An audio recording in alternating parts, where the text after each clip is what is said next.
Good evening, folks. This is Darth Ravage 07 coming to you today with another one of the day 3 of the Need for Speed week.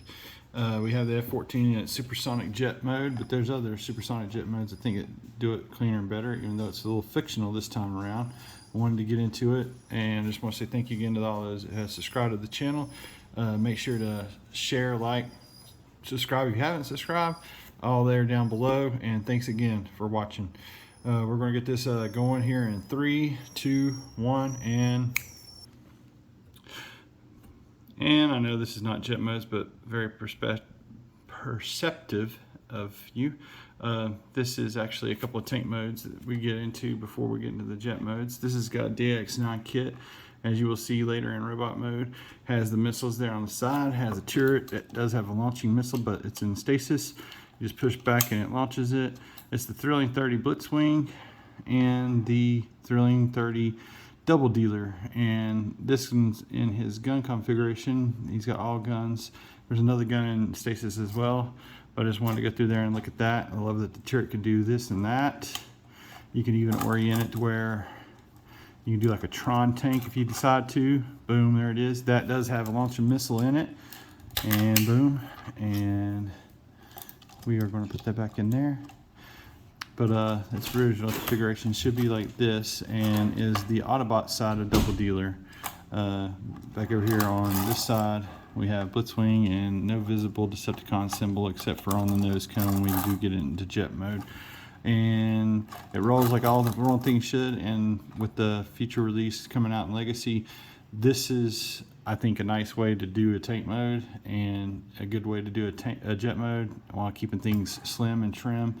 And the paint is really good on my copies, and I really do love this Doubledealer because I didn't think we'd get one inside of the Earthrise series.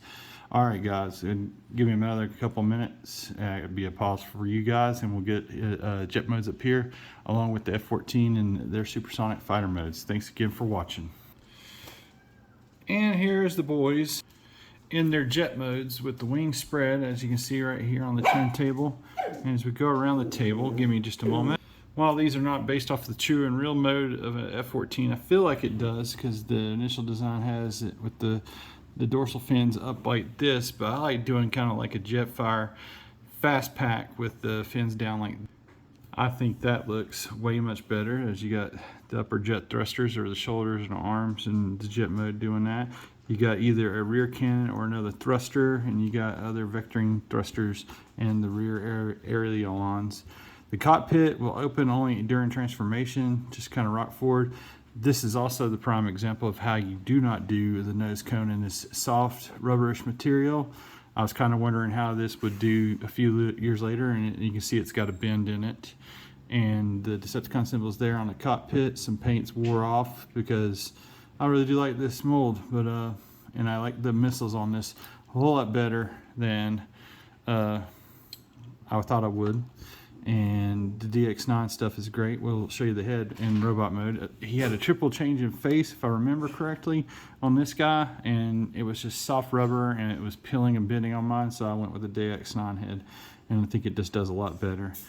He's got his wings spread out, and he's got some extra wing flaps there, and it kind of still reminds me of the F14 right over there. And here is Doubledealer, same deal there. He's got the other stuff, and for the sake of this review, I used the swords off of 2 Doubledealers to fill in the gaps, and feel like that fast pack looks really, really striking with the black and the gold there. The jet intakes, I feel like this is how you do a jet mode, minus all the extra arm kibble. I mean, I think they do this just fine here.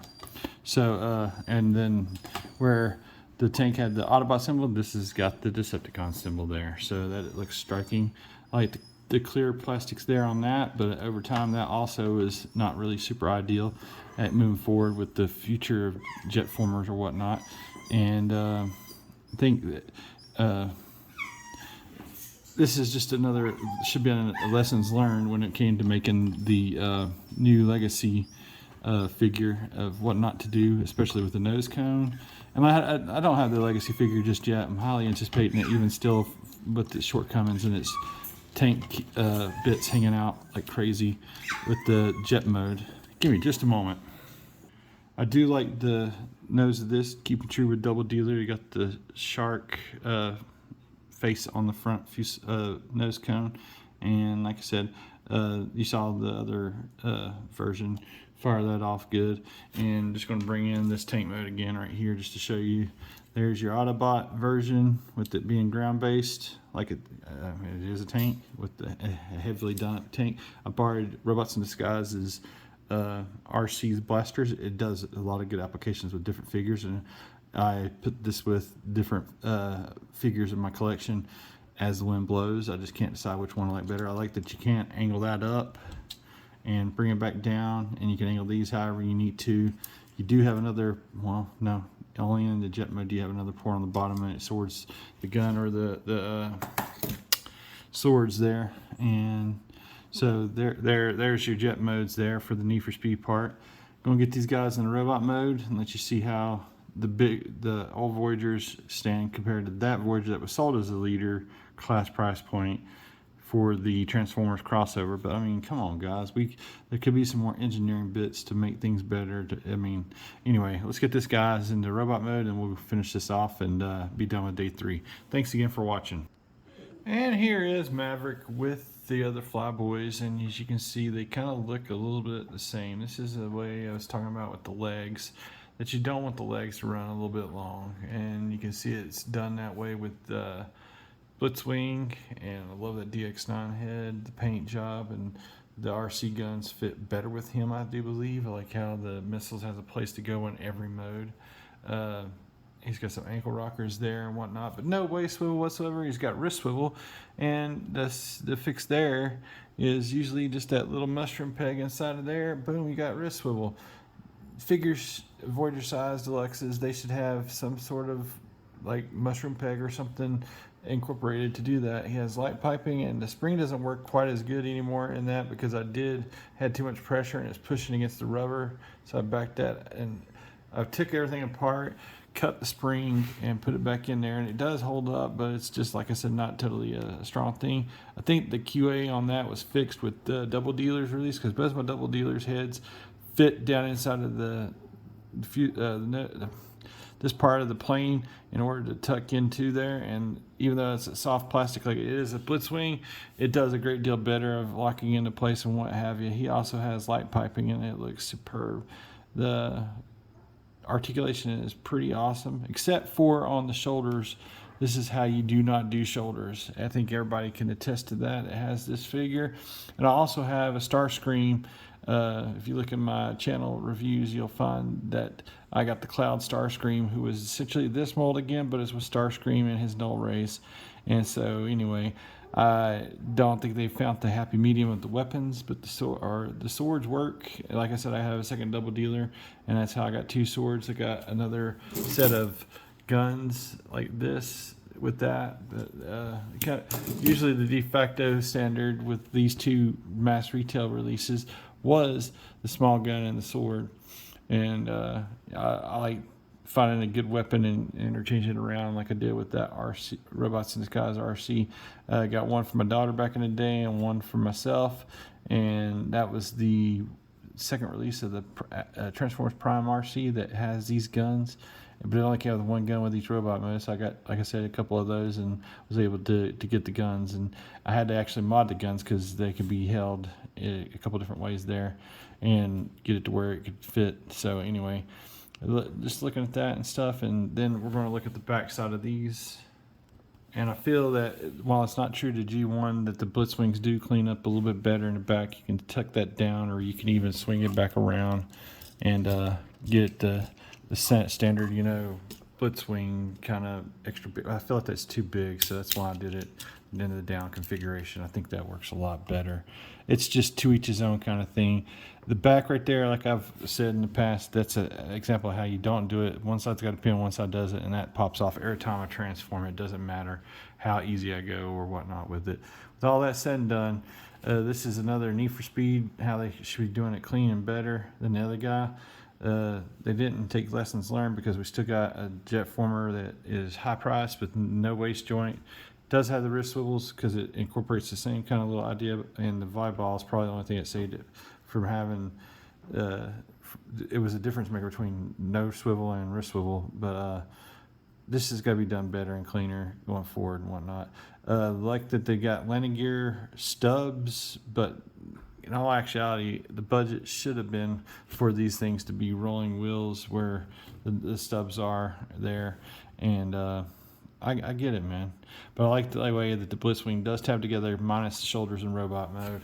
It's like the tank has a configuration that tabs together strong and nice, and then the whole thing locks down on the back side of the fuselage of both the tank and the jet modes. This guy does lock together, has the cleanest jet mode of any of the Transformers, and it's just sad because the robot mode is suffering, and I just don't know if this is helping anybody out. You know, I really, even with its flaws, I do love this jet mode because I didn't ever think we'd have a Top Gun, you know, Maverick Transformer after seeing Starscream all those years ago in the original Top Gun. I just didn't think that was ever going to happen.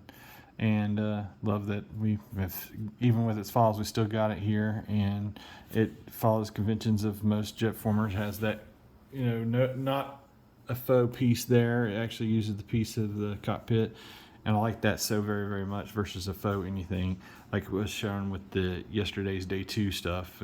That whole chest looked like an owl in the Combiner War Seekers. All right, guys, thanks again for watching my channel. Thanks for smashing like, sharing, subscribing, commenting, all the things that help the channel continue to grow.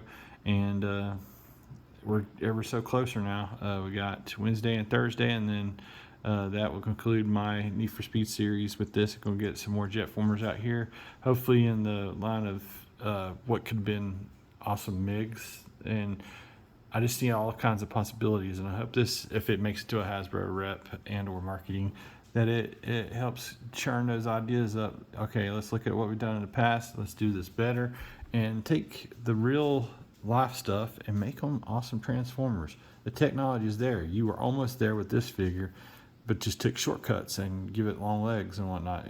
Get the proportions right, guys, and or have stuff shift around or whatnot.